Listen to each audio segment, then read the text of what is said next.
Hello guys, कैसे हो आप सब। मैं बिलाल अहमद आपके इस कॉम्पिटिटिव गुरु चैनल में आपका बहुत बहुत स्वागत करता हूं। जैसे कि आप सब जानते हैं कि इसके पहले वीडियो में मैंने आपको बताया था, आपसे बोला था कि मैं पॉलिटी का भी वीडियो लेकर के आऊँगा। जिस तरीके से आपका मॉडर्न हिस्ट्री का वीडियो सीरीज़ चल रहा है, जिस तरीके से आपका बीपीएससी का प्रैक्टिस सेट का वीडियो सीरीज़ चल रहा है, उसी तरीके से आपके पॉलिटी के भी वीडियो सीरीज़ डेली आएंगे। ठीक है। पॉलिटी में भी हम पूरे पॉलिटी को टॉपिक बाई टॉपिक्स आपको वीडियो के थ्रू पढ़ा देंगे। ठीक है। जिसमें आपको हर एक वीडियो में पॉलिटी का एक टॉपिक्स लिया जाएगा, उसको पूरी तरीके से मैं सब्जेक्टिव डील करेंगे और उसके बाद जो टॉपिक्स हम लोगों ने पढ़ा है उसका ऑब्जेक्टिव क्वेश्चन उसी के नीचे उसको अटेम्प्ट करेंगे अगले वीडियो में। ठीक है। जिस तरीके से हिस्ट्री का सीरीज चल रहा था सब्जेक्टिव प्लस ऑब्जेक्टिव, उसी तरीके से पॉलिटी भी चलेगा सब्जेक्टिव प्लस ऑब्जेक्टिव। इससे फ़ायदा ये होगा कि आपको कहीं इधर उधर भटकने की ज़रूरत नहीं पड़ेगी, ना कहीं इधर उधर बुक पढ़ने की ज़रूरत पड़ेगी। आप सीधे सीधे सब्जेक्टिव का वीडियो देखें और उसके बाद तुरंत उसको ऑब्जेक्टिव बना लें। उससे बाहर आपके एग्जाम में क्वेश्चन नहीं पूछे जाएंगे। तो चलिए हम लोग स्टार्ट करते हैं। पॉलिटी का ये आपका सबसे पहला वीडियो है जिसमें हम लोग भारत का संवैधानिक विकास पढ़ेंगे। सब पॉलिटी का जो सबसे स्टार्टिंग टॉपिक्स जो होता है, जहाँ से पॉलिटी को शुरू किया जाता है, वो आपका भारत का संवैधानिक विकास होता है। ठीक है।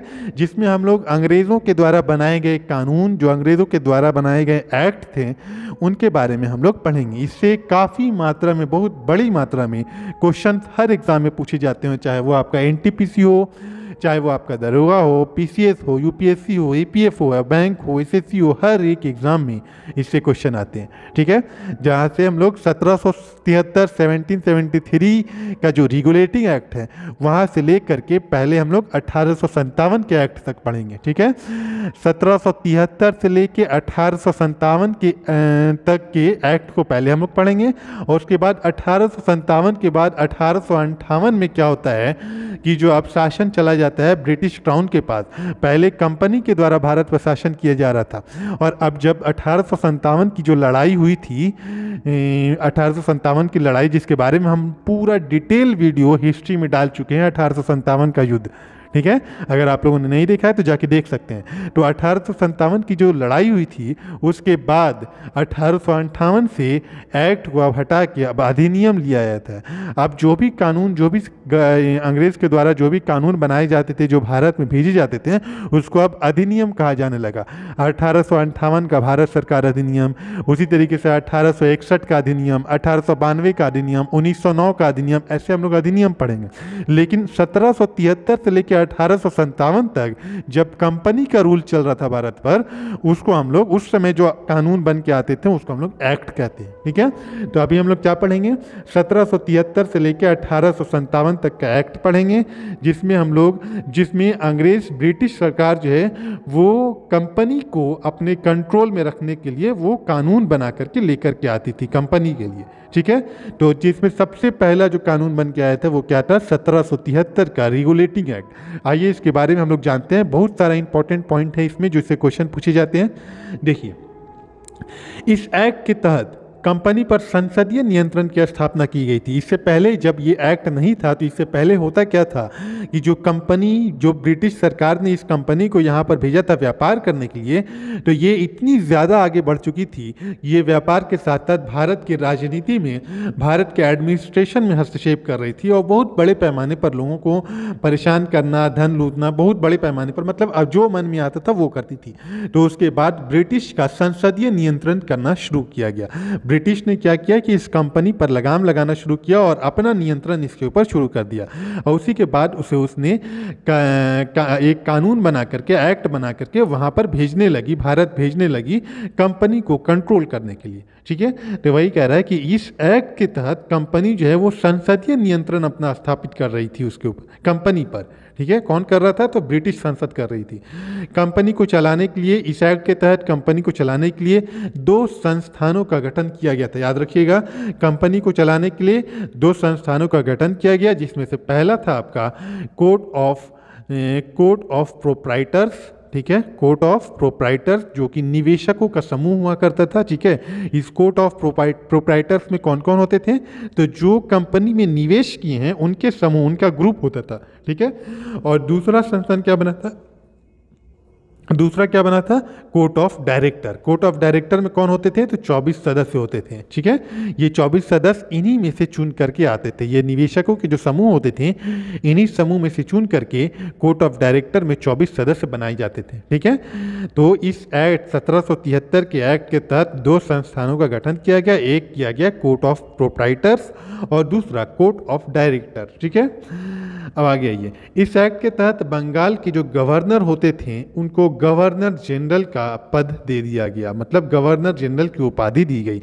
याद रखिएगा, अभी बहुत जल्द हम मॉडर्न हिस्ट्री में गवर्नर जनरल के बारे में पूरा वीडियो लेके आने वाले हैं। भारत में सबसे पहले बंगाल में गवर्नर का पोस्ट दिया गया कि उस समय पहले बंगाल के गवर्नर होते थे, फिर यही बंगाल के गवर्नर अब चेंज हो गए गवर्नर जनरल में। ठीक है, तो याद रखिएगा, आपसे पूछा जाता है कि गवर्नर से गवर्नर जनरल जो पोस्ट उपाधि दी गई वो किस एक्ट के तहत दी गई थी, तो यही आपका 1773 का जो रेगुलेटिंग एक्ट था, इसी एक्ट के तहत गवर्नर की उपाधि को चेंज करके गवर्नर जनरल कर दिया गया। ठीक है, तो भारत का गवर्नर जनरल, सॉरी, बंगाल का उस समय गवर्नर जनरल कौन बना, तो उस समय सबसे पहला गवर्नर जनरल 1773 में बनते हैं, वो वैरेन हेस्टिंग बनते हैं। याद रखिएगा, बहुत ही इंपॉर्टेंट क्वेश्चन है, हर एग्जाम में पूछा जाता है कि बंगाल के सबसे पहले गवर्नर जनरल कौन बने, तो 1773 के एक्ट के तहत वैरेन हेस्टिंग को बनाया गया था, जो कि 1773 से लेकर 85 तक इन्होंने रूल किया था। ठीक है, तो उस समय सिर्फ और सिर्फ बंगाल के, पूरे भारत में उस समय नहीं से स्टार्टिंग हुआ था शासन, तो वो उस समय बंगाल पे चल रहा था। तो बंगाल में पहले गवर्नर हुआ करते थे। जो सबसे पहले गवर्नर कौन बने थे, तो क्लाइव बने थे। याद रखिएगा, सबसे पहले गवर्नर क्लाइव थे, उसके बाद फिर गवर्नर के बाद गवर्नर जनरल आए। तो वो गवर्नर जनरल सबसे पहले कौन थे बंगाल के, तो वैरेन हेस्टिंग। ठीक है, और गवर्नर जनरल के बाद फिर आते हैं बंगाल के गवर्नर जनरल के बाद अब पूरे भारत के गवर्नर जनरल आते हैं। वो किस एक्ट के तहत बने थे, तो वो हम लोग अभी आगे पढ़ेंगे। 1833 का जब एक्ट पढ़ेंगे तो उसमें बताएंगे कि उस समय बंगाल के गवर्नर जनरल को चेंज करके अब पूरे भारत का गवर्नर जनरल बना दिया गया। और सबसे पहला गवर्नर जनरल जो बनता है वो कौन बनता है, लॉर्ड विलियम बेंटिक बनते हैं। वो हम लोग आगे देखेंगे। ठीक है, तो 1773 के एक्ट में क्या क्या चीज़ मिला आपको, दो संस्थानों का गठन हुआ, कोर्ट ऑफ प्रोप्राइटर और कोर्ट ऑफ डायरेक्टर। इसमें 24 सदस्य होते थे। ठीक है, कोर्ट ऑफ डायरेक्टर में।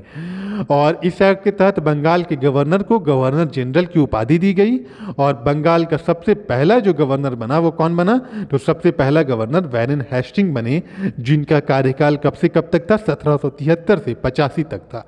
ठीक है, ये तीसरा पॉइंट आपको मिल गया इस एक्ट के तहत, इस एक्ट में। चौथा पॉइंट, मद्रास और बॉम्बे के गवर्नर बंगाल के गवर्नर के अधीन आ गए। ठीक है, पहले क्या होता था कि 3 प्रेसिडेंसी थी अंग्रेज की, एक बंगाल जो कि सबसे बड़ी थी, बंगाल, दूसरा मद्रास और तीसरा बॉम्बे। 3 प्रेसिडेंसी थी और तीनों में अलग अलग गवर्नर अलग अलग काम करते थे। लेकिन इस एक्ट के तहत मद्रास के गवर्नर और बॉम्बे के गवर्नर को समाप्त करके इन दोनों को बंगाल के गवर्नर के अधीन कर दिया गया। ठीक है, जैसे ही बंगाल का गवर्नर जनरल बने तो वो अब बंगाल के गवर्नर जनरल अकेले तीनों प्रेसिडेंसी को चलाने लगे। मद्रास के, बॉम्बे की और बंगाल की, इन तीनों की प्रेसिडेंसी अब किसके अंडर में आ गई, गवर्नर जनरल के अंदर में आ गई। ठीक है, अब आ गया ये आपका चौथा पॉइंट आपका हो गया। ये अगला पॉइंट, इस एक्ट के तहत पहली बार कलकत्ता में सुप्रीम कोर्ट की स्थापना हुई थी। याद रखिएगा, एक कोर्ट की स्थापना हुई थी पहली बार भारत में, कलकत्ता में। तो किस एक्ट के तहत, 1773 के रेगुलेटिंग एक्ट के तहत। याद रखिएगा, ये एग्जाम में कई बार पूछे गए क्वेश्चन है कि किस एक्ट के तहत सबसे पहली बार कलकत्ता में सुप्रीम कोर्ट की स्थापना हुई थी, तो 1773 का रेगुलेटिंग एक्ट के तहत। ठीक है, और इस एक्ट के तहत इस सुप्रीम कोर्ट की स्थापना हुई और सबसे पहले जो मुख्य न्यायाधीश बनाए गए थे वो एलिजा इम्फे थे, एलिजा इम्फे। ठीक है, याद रखिएगा, इस जज का भी नाम याद रखना है कि 1773 के एक्ट के तहत पहली बार सुप्रीम कोर्ट की स्थापना हुई कलकत्ता में और सबसे पहले जो मुख्य न्यायाधीश बनाए जाते हैं वो कौन थे, एलिजा इम्फे। ठीक है, एलिजा इम्फे, और उनके अलावा 3 अन्य न्यायाधीश को भी नियुक्त किया जाता है। तो मुख्य न्यायाधीश कौन थे, एलिजा इम्फे थे। ठीक है, 5वां एक पॉइंट आपको मिल गया। अब आगे आइए, गवर्नर जनरल के लिए एक परिषद का गठन किया गया। देखिए हुआ क्या कि जब बंगाल में गवर्नर जनरल का पद बनाया गया तो गवर्नर जनरल पूरा अकेले तो कोई भी निर्णय नहीं ले सकते हैं। वो अकेले अगर निर्णय लेने लगेंगे तो वो तो तानाशाह वाला, डिक्टेटरशिप वाला काम हो जाएगा। तो इसीलिए गवर्नर जनरल को चलाने के लिए एक कमिटी का गठन किया गया। गवर्नर जनरल के लिए एक परिषद, एक कमिटी बनाई गई जिसमें सदस्य होते थे, 4 सदस्य होते थे और एक गवर्नर जनरल, टोटल 5 सदस्य होते थे। ठीक है, जिसमें से 4 सदस्य नियुक्त किए गए थे और एक गवर्नर जनरल। टोटल मिला के कितने हो गए? 5। अब यही गवर्नर जनरल जो होते हैं, इन चारों की सहयोग से कोई भी डिसीजन, कोई भी निर्णय लेते थे, और वो भी निर्णय किसके हिसाब से लिया जाता था? तो बहुमत के आधार पर लिया जाता था। याद रखिएगा, जो निर्णय लिया जाता था उस समय, कोई भी निर्णय, कोई भी डिसीजन लेने के समय या कोई भी बिल पास करने के लिए एक वोटिंग होती थी इनके कमिटी में, जो चारों सदस्य और एक गवर्नर जनरल मिलकर वोटिंग करते थे, ठीक है। और उस वोटिंग में जिसके पक्ष में बहुमत जाता था उसी के डिसीजन को माना जाता था, ठीक है। तो इस समय, इस एक्ट के समय गवर्नर जनरल के पास उतना पावर नहीं था। मान लीजिए जैसे यहाँ पर 4 सदस्य हैं और एक गवर्नर जनरल है, ठीक है, तो 5 हो गए। तो इसमें से मान लेते हैं अगर गवर्नर जनरल कोई नियम, कोई कानून बनाता है बंगाल के लिए, और उस कानून को लागू करने से पहले उसको कमेटी में पास करना होता है। तो इस कमेटी में से अगर मान लीजिए कि 4 सदस्य में से एक सदस्य जो है वो गवर्नर जनरल के फेवर में हाँ बोल दिया और बाकी 3 सदस्य जो हैं वो ना बोल दिए, मान लीजिए इस कमेटी इस बिल के खिलाफ हो गए, तो तब उस समय वो बिल पास नहीं हो पाता। मतलब कि वो जो गवर्नर जनरल जो कानून बनाया वो कानून बंगाल में लागू नहीं हो सकता। क्यों? क्योंकि उस समय बहुमत चाहिए, 5 में से 3 गवर्नर जनरल के पक्ष में होना चाहिए और 2 भले विपक्ष में होना चाहिए, तब जाके उस बिल को पास माना जाएगा। तो इस कंडीशन में इनके पास, गवर्नर जनरल के पास क्या था?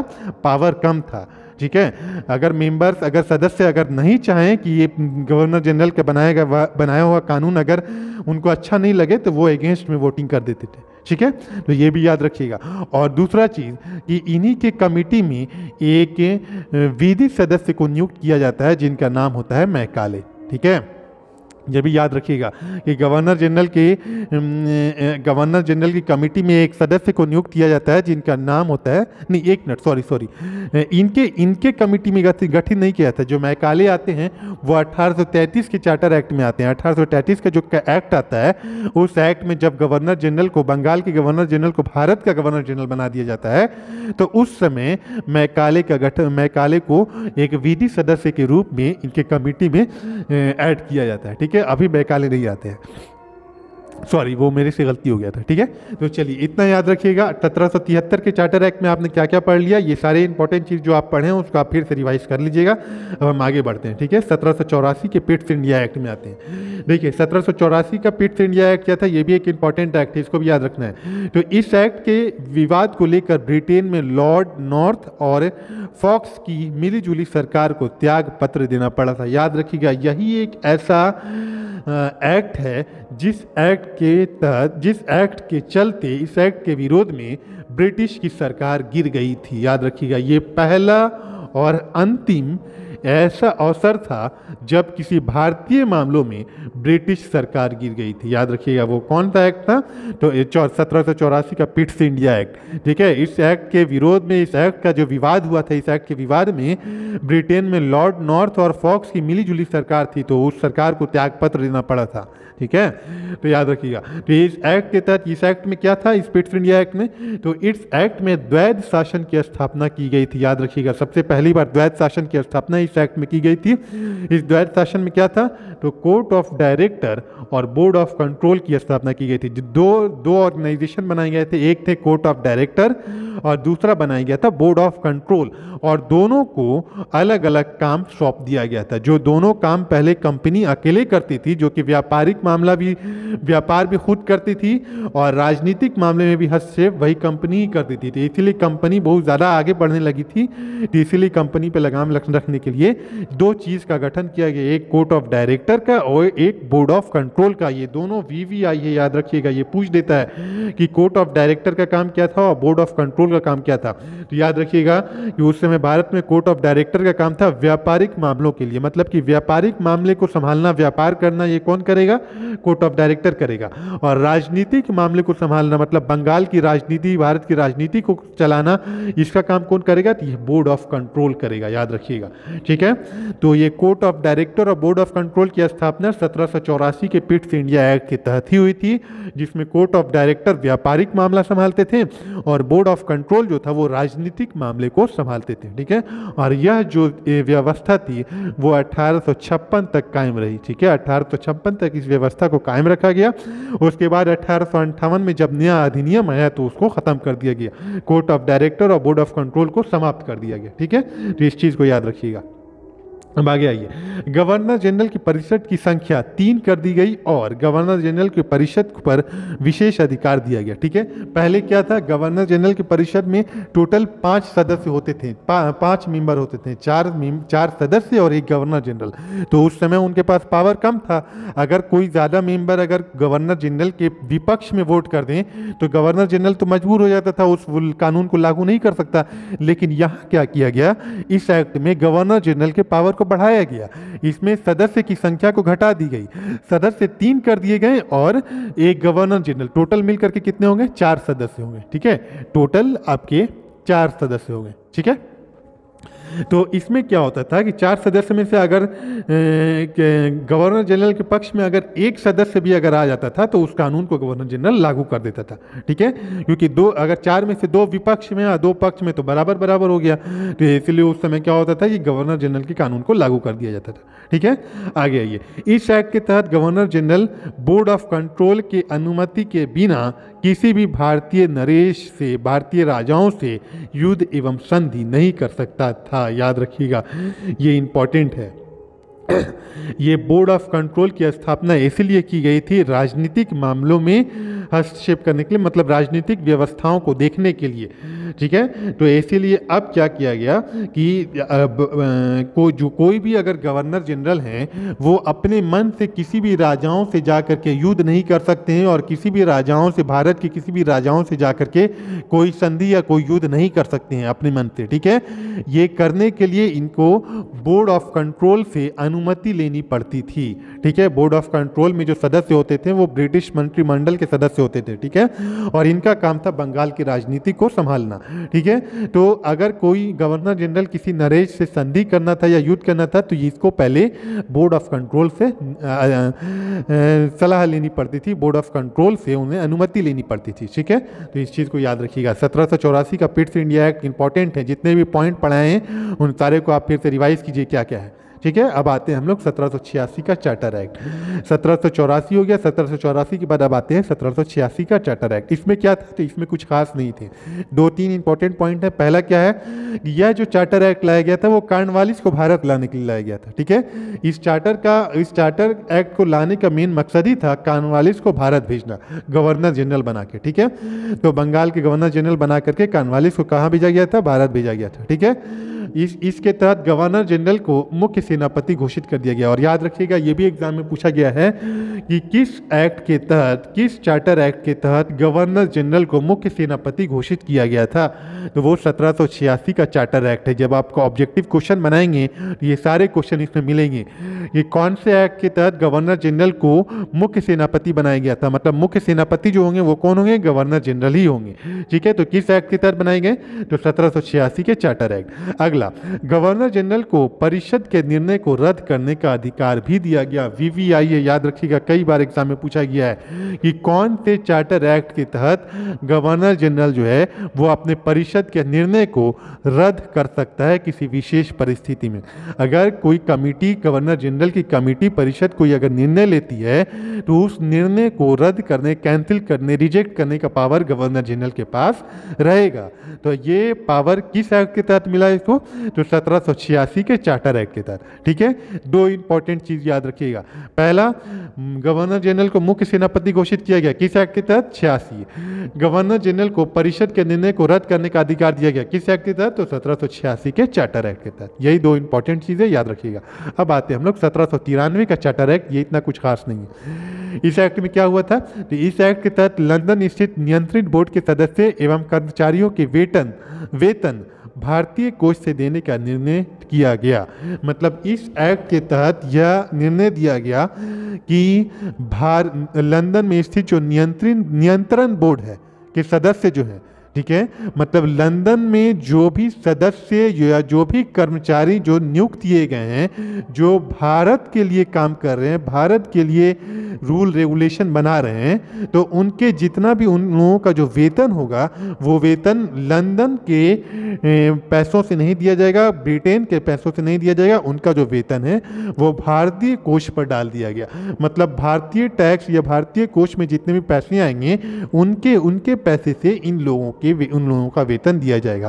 और इसी को हम लोग होम चार्जेस के नाम से जानते हैं। ठीक है, मतलब ये सारा बोझ जो है वो किस पर डाल दिया गया, तो ये भारतीय कोष पे डाल दिया गया कि भारत में जितनी भी आमदनी होगी भारत से, वो उस आमदनी में से ही इन लोगों को वेतन दिया जाएगा। ठीक है, चलिए, तो यही इंपॉर्टेंट था, इसको याद रखिएगा। और ये व्यवस्था 1919 तक चली थी, इस चीज़ को याद रखना है। ठीक है, तो ये 1700 ये वाला इंपॉर्टेंट, 1793 वाला इतना ज़्यादा इंपॉर्टेंट नहीं है। अब आता है मेन इंपॉर्टेंट 1813 और 1833 का चार्टर एक्ट। ठीक है, 1813 में क्या हुआ था, आइए हम लोग देखते हैं। तो 1813 का जो चार्टर एक्ट था, इसमें क्या किया गया कि कंपनी के जो व्यापारिक एकाधिकार थे उनको समाप्त कर दिया गया। ठीक है, अब आइए व्यापारिक एकाधिकार के बारे में जानते हैं क्या है। पहले होता क्या था कि सिर्फ और सिर्फ कंपनी को ही यह अधिकार दिया गया था कि वो भारत में जाकर व्यापार कर सकती है। मतलब कि आम जनता को, सारे लोगों को ये पास ये अधिकार नहीं था कि कोई भी ब्रिटेन का आदमी भारत आए आके व्यापार करे। उन लोगों के पास अधिकार नहीं था। अगर कोई बहुत बड़े पैसे वाला आदमी है, अगर वो चाहता है कि भारत आके व्यापार करे, तो वो नहीं कर सकता। सिर्फ और सिर्फ कंपनी को अधिकार दिया गया था। लेकिन 1813 का जो चार्टर एक्ट आया, इस एक्ट के तहत कंपनी का व्यापारिक अधिकार समाप्त कर दिया गया।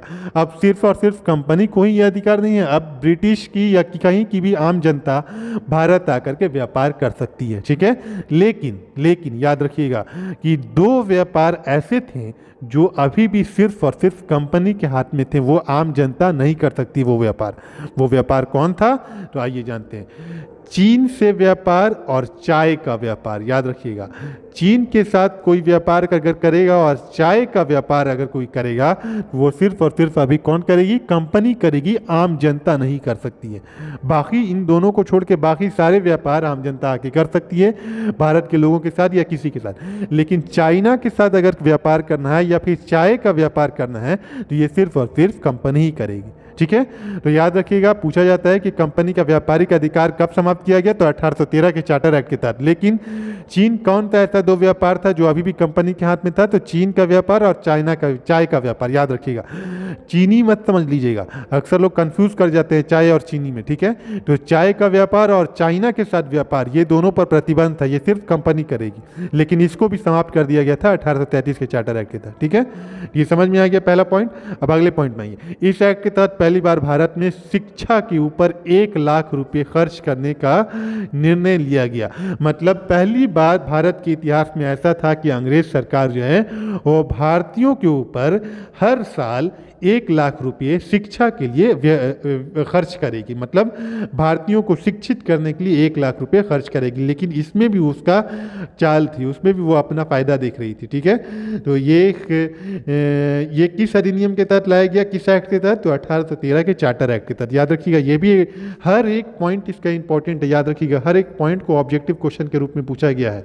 ठीक है, इसमें यह भी पूछा गया है कि किस एक्ट के तहत शिक्षा के ऊपर 1 लाख रुपए खर्च करने का प्रावधान लाया गया था ब्रिटिश के द्वारा, तो 1813 के चार्टर एक्ट के तहत। ठीक है, अगला, ईसाई मशीनरियों को, मतलब ईसाई लोग जो थे, ईसाई जो गुरु लोग थे, उन लोगों को भारत भेजना शुरू किया गया धर्म का प्रचार करने के लिए। ठीक है, तो ये लोग जो ईसाई गुरु थे, ईसाई धर्म के लोग, इन लोगों को ये ऑर्डर दिया गया, ये आज्ञा दी गई कि वे लोग भारत जाएं और जाकर के ज़्यादा से ज़्यादा धर्म का प्रचार करें और लोगों को, हिंदुओं को, सबको कन्वर्ट करें ईसाई धर्म में। ठीक है, तो ये किस एक्ट के तहत किया गया, तो 1813 के चार्टर एक्ट। तो ये तीनों इंपॉर्टेंट पॉइंट बहुत ज़्यादा इंपॉर्टेंट हैं, इसको आप लोग ध्यान में रखिएगा। ठीक है, अब आते हैं 1813 के बाद 1833 का चार्टर एक्ट। ये भी एक इंपॉर्टेंट चार्टर एक्ट है। इसमें क्या था, तो सबसे पहले इस एक्ट के तहत कंपनी का व्यापारिक अधिकार पूरी तरीके से समाप्त कर दिया गया। ठीक है, पूरी तरीके से व्यापारिक अधिकार समाप्त कर दिया। मतलब जो दो व्यापारिक एकाधिकार जो कंपनी के हाथ में अभी भी था, कौन था,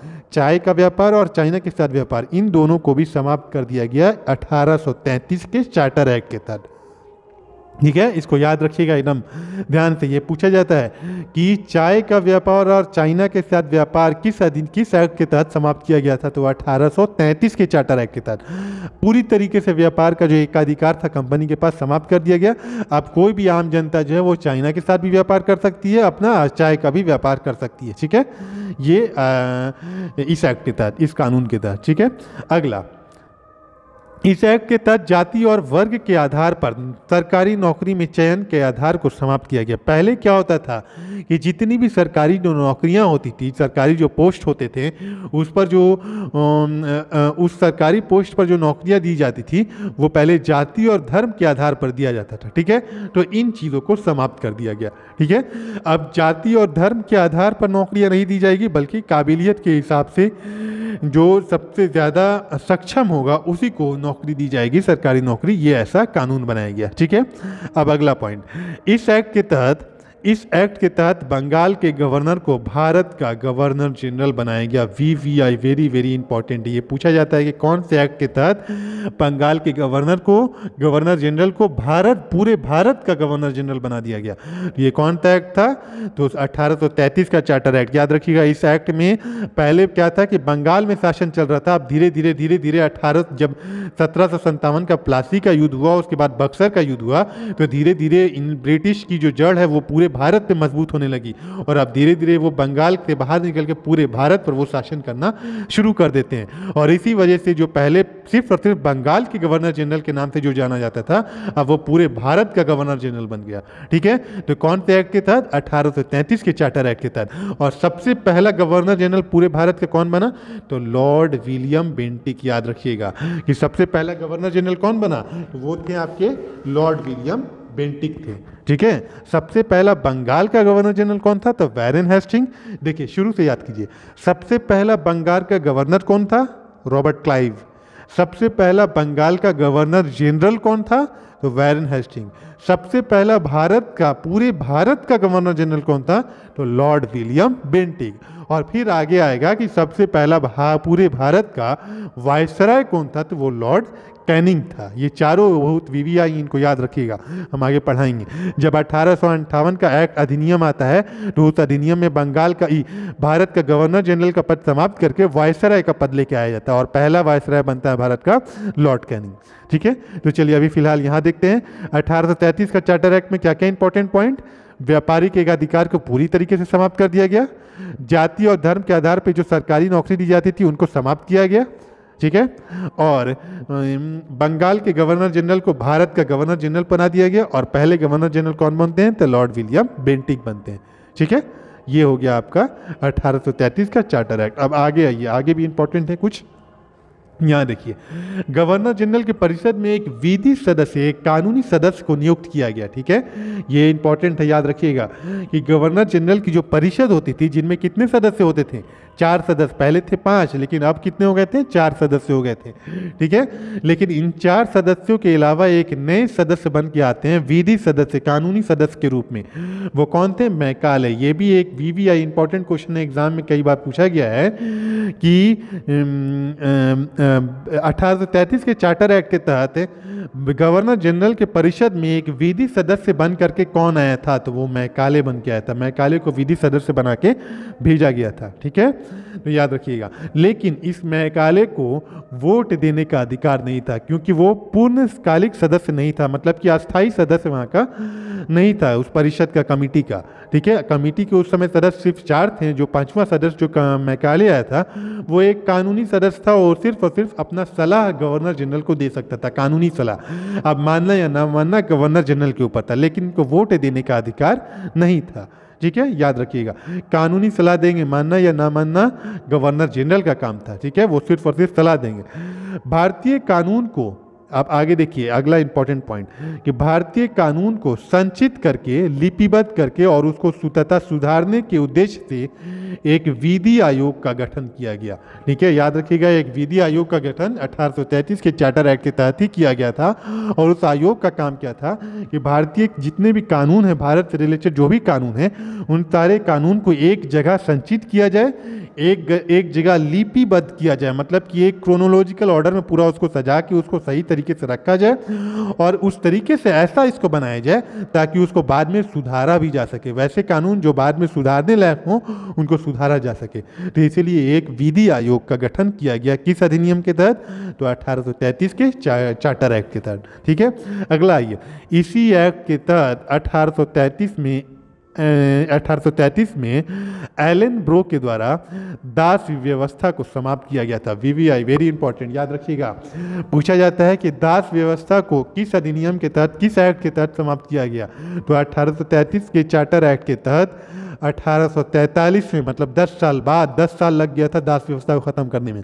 ठीक है, तो 1843 में एलन ब्रो के सहयोग से इस दास व्यवस्था जो भारत में पुराने समय से जो चली आ रही थी, इस दास व्यवस्था को समाप्त किया गया। ठीक है, तो याद पूछेगा, डेट भी पूछता है कि दास व्यवस्था को किसने समाप्त किया? एलन ब्रो। कब किया? तो 1843 में। किस एक्ट के तहत? तो 1833 के चार्टर एक्ट के तहत। ठीक है, चलिए, ये आपका रहा 1833 का चार्टर एक्ट। अब अगला चार्टर एक्ट आता है 1853 का चार्टर एक्ट। ठीक है, टाइमिंग कितना हो रहा है? लगभग आपका 30 मिनट हो गया। तो देखिए, हम 1857 तक पढ़ाएंगे, 1853 तक पढ़ाएंगे। उसके बाद जो आपका आएगा 1858 का जो अधिनियम आएगा वो अगले वीडियो में आएगा। ठीक है, देखिए, जब कंपनी का शासन चल रहा था 1773 से लेकर 1853 तक, ठीक है, एक्ट के तहत। उसके बाद 1857 में बहुत बड़े पैमाने पर युद्ध होता है, 1857 की क्रांति होती है। उसके बाद कंपनी का शासन समाप्त होकर ब्रिटिश क्राउन का शासन स्टार्ट हो जाता है। तो इसका जो वीडियो आएगा 1858 से लेकर 1947 तक का, वो अगले वीडियो में हम आपको पढ़ाएंगे। ठीक है, नहीं तो ज़्यादा लंबा वीडियो हो जाएगा। चलिए, अब 1853 का चार्टर एक्ट हम लोग देख लेते हैं। इसमें क्या होता है? तो इस एक्ट के तहत कोर्ट ऑफ डायरेक्टर की संख्या को 24 से घटाकर 18 कर दिया जाता है। याद रखिएगा, ये इतना क्वेश्चन तो पूछा नहीं गया कभी ऑब्जेक्टिव में, लेकिन याद रखना है कि 1853 के चार्टर एक्ट के तहत ही कोर्ट ऑफ डायरेक्टर में, जो हमने पहले पढ़ाया कि कोर्ट ऑफ डायरेक्टर में कितने सदस्य होते थे? 24 सदस्य। तो 24 सदस्य को घटा के 18 सदस्य कर दिया गया। ठीक है, ये याद रखना है। अगला आइए, अधिकारियों की नियुक्ति के लिए पहली बार प्रतियोगिता परीक्षा की शुरुआत की गई थी इसी एक्ट के तहत। वीवीआई है, याद रखिएगा, वेरी इंपॉर्टेंट। ये पूछा जाता है कि किस एक्ट के तहत पहली बार भारत में प्रतियोगिता परीक्षा की शुरुआत की गई थी, कि मतलब कॉम्पिटिटिव एग्जाम की शुरुआत की गई थी कि उस एग्जाम के तहत कोई भी आदमी अधिकारी बन सकता है। ठीक है, तो वो किस एक्ट के तहत हुई थी? 1853 के चार्टर एक्ट के तहत। ठीक है, अगला आइए, इसी एक्ट के तहत विधि सदस्य को वोट देने का अधिकार भी मिल गया। इससे पहले हमने 1833 के चार्टर एक्ट में हमने पढ़ाया था कि गवर्नर जनरल के परिषद में, काउंसिल में एक नया कानूनी सदस्य, विधि सदस्य बन के आता, मैकाले। लेकिन उस मैकाले को वोट देने का अधिकार नहीं था, वो सिर्फ और सिर्फ अस्थायी सदस्य था, मतलब वो सिर्फ और सिर्फ कानूनी सलाह दे सकता है। लेकिन 1853 के चार्टर एक्ट के तहत जो विधि सदस्य था उनको पूर्णकालिक सदस्य, मतलब अस्थायी सदस्य का दर्जा दे दिया गया। अब वो उस कमिटी में वोटिंग देने का भी, वोट करने का भी अधिकार उनको मिल गया। मतलब बाकी जैसे सदस्य 3 सदस्य थे, उनके साथ साथ एक और सदस्य, विधि सदस्य उसमें बन गए। ठीक है, तो ये भी एग्जाम में पूछा जाता है कि किस अधिनियम, किस एक्ट के तहत विधि सदस्य को वोट देने का अधिकार दिया गया। ठीक है, मतलब अस्थायी सदस्य बना दिया गया। तो 1853 के चार्टर एक्ट के तहत जो विधि सदस्य मैकाले बन के आए थे उनको वोट देने का अधिकार मिल गया। ठीक है, अब आगे आइए, ब्रिटिश संसद को यह अधिकार प्राप्त हो गया कि वह किसी भी समय कंपनी को से भारत का शासन अपनी इच्छा अनुसार वापस ले सकती है। ये इंपॉर्टेंट है, याद रखिएगा। पहले क्या होता था? 1773 के चार्टर एक्ट से लेकर के 1833 के चार्टर एक्ट तक क्या होता था कि जितनी बार एक्ट आता था, वो थोड़ा ध्यान दीजिएगा आप, कि जितनी बार नया नया एक्ट आया वो सारा एक्ट 20-20 साल के बाद आया। ठीक है, तो वो 20 साल के बाद एक्ट इसीलिए आता था कि उस एक्ट में सबसे पहला कानून तो ये रहता था कि कंपनी को 20 साल के लिए और आगे ये अनुमति दी जाती थी कि वो 20 साल और आगे अपना व्यापार कर सकती है। मतलब कि शुरू में कंपनी को अस्थायी रूप से ये दर्जा नहीं दिया गया था, ये अनुमति नहीं दी गई थी कि आप हमेशा के लिए जाके भारत में जाके व्यापार कीजिए।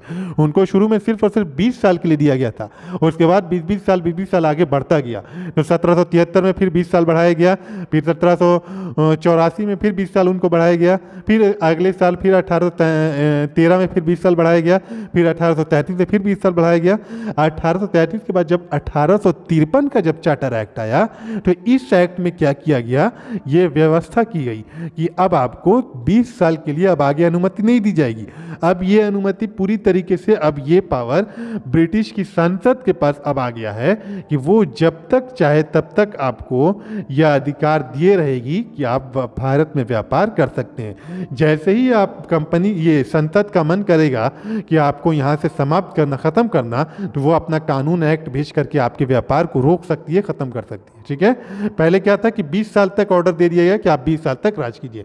अब संसद 20 साल जो भी अब कानून बनाएगी या जो भी अगर व्यापार को रोकना होगा कंपनी के, वो 20 साल के बाद ही करेगी, 20 साल के अंदर नहीं कर सकती है। लेकिन 1853 के चार्टर एक्ट में क्या कर दिया गया कि ब्रिटिश संसद जो है यह अधिकार अपना प्राप्त कर लेती है, यह अधिकार अपना ले लेती है कि अब किसी भी समय कंपनी को भारत से समाप्त किया जा सकता। मतलब कंपनी जो भारत पे शासन कर रही थी, पहले बंगाल में शासन, फिर पूरे भारत में जब शासन कर रही थी, तो वो शासन कभी भी समाप्त किया जा सकता है। ठीक है, तो ये 1853 के चार्टर एक्ट के तहत हुआ। याद रखिएगा, इसमें भी क्वेश्चन पूछा गया, ये वाला जो आपका जो पॉइंट है ना, इस पर भी ऑब्जेक्टिव क्वेश्चन पूछा गया है। किस एक्ट के तहत हुआ था? तो 1853 के चार्टर एक्ट के तहत। ठीक है, अब आ गया ये भारतीय सिविल सेवा सभी के लिए खोल दिया गया। ठीक है, पहले क्या था कि सिर्फ और सिर्फ उस समय जो होते थे, जो मान लीजिए कि जो सिविल अधिकारी जो बनाए जाते थे, उनके बाद उनके बेटा ऐसे बनते थे। ठीक है, मतलब कि कोई आम जनता के लिए नहीं था। लेकिन 1853 के चार्टर एक्ट के तहत क्या किया गया कि प्रतियोगिता परीक्षा की शुरुआत की गई। अब उस एग्जाम को जो भी आदमी पास करता था उसको यह अधिकारी बनाया जाता था, सिविल अधिकारी बनाया जाता था। ठीक है, जैसे अभी के समय जो आईएएस ऑफिसर, आईपीएस ऑफिसर होते हैं ना, उस समय भी इसी तरीके ऐसे अधिकारी होते थे, कलेक्टर ये लोग होते थे। ठीक है, तो 1853 के चार्टर एक्ट के तहत यह नियम लाया गया कि अब जो कॉम्पिटिटिव एग्जाम पास करेगा वही आपको अधिकारी बनेगा। ठीक है, तो यही चीज़ है। अब आ गई है पहली बार व्यवस्थापिका को यह अधिकार दिया गया कि वे अपने अनुरूप नियमों का निर्माण कर सकती है।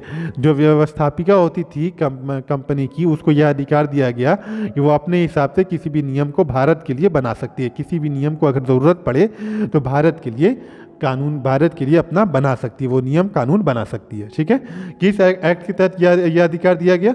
यह 1853 के चार्टर एक्ट के तहत दिया गया। ठीक है, ये सारे इंपॉर्टेंट पॉइंट याद रखिएगा 1853 के चार्टर एक्ट के। कौन कौन था? ये इतना तो इंपॉर्टेंट नहीं है, 24 से घटाकर 18 कर दिया गया। अधिकारियों की नियुक्ति के लिए प्रतियोगिता परीक्षा की शुरुआत की गई, इंपॉर्टेंट है। फिर उसके बाद विधिक सदस्य को अस्थायी सदस्य बना दिया गया, उनको वोट देने का अधिकार दे दिया गया। ठीक है, फिर अगला ब्रिटिश संसद को यह अधिकार दे दिया है कि वो कंपनी के शासन को कभी भी समाप्त कर सकती है। जो 20 साल जो दिया जाता है तो वो समाप्त कर दिया गया वो। और उसके बाद सिविल सेवा सभी के लिए खुल दी गई, आम जनता भी इस सिविल सेवा के एग्जाम में पास करके अधिकारी बन सकती है। ठीक है, और पहली बार व्यवस्थापिका को यह अधिकार दिया गया कि वह नियमों का निर्माण अपने लिए कर सकती है। ठीक है, चलिए, तो यहीं पर जाकर के आपका ये 1773 से लेकर 1853 तक का आपका एक्ट खत्म होता है। अब आप लोग का काम है कि इन वीडियो को बार बार देखें। उसके बाद अगला वीडियो हम लेकर के आएंगे अधिनियम का, मतलब कि अब कंपनी का शासन समाप्त होता है और ब्रिटिश क्राउन का शासन डायरेक्ट स्टार्ट हो जाता है। तो यहाँ से 1858 से अब अधिनियम बन के आता है, भारत सरकार अधिनियम। तो 1858 से लेकर के आपका पूरा 1947 तक का अधिनियम रहेगा, 1919 तक का रहेगा। ठीक है, और उसके बाद फिर हम ऑब्जेक्टिव क्वेश्चन आपको अटेम्प्ट करवाएंगे। ये सारा ऑब्जेक्टिव क्वेश्चन रहेगा। ठीक है, तो ये अगले वीडियो में रहेगा ऑब्जेक्टिव क्वेश्चन, फिर तीसरे वीडियो में आएगा। ठीक है, तो इसलिए हम एकदम सीरीज बाय सीरीज एकदम सही तरीके से लेके आ रहे हैं, कोई इधर उधर चीज़ नहीं कर रहे हैं हम। ठीक है, ताकि आप लोगों को किसी तरीके की परेशानी नहीं हो, आराम से आप बैठ करके सिर्फ और सिर्फ वीडियो देखें और अपना रिविजन करें, ऑब्जेक्टिव बनाएं। ठीक है, आप लोगों का काम हम आसान करते जा रहे हैं। चलिए, आप लोगों से एक थोड़ा सा रिक्वेस्ट भी है कि प्लीज़ आप लोग चैनल को सब्सक्राइब करें, वीडियो को ज़्यादा से ज़्यादा लाइक करें, शेयर करें, कमेंट करें, ताकि आपके सपोर्ट से ही हम लोगों को आगे बढ़ने के लिए मोटिवेशन मिलेगा। ठीक है, चलिए, धन्यवाद।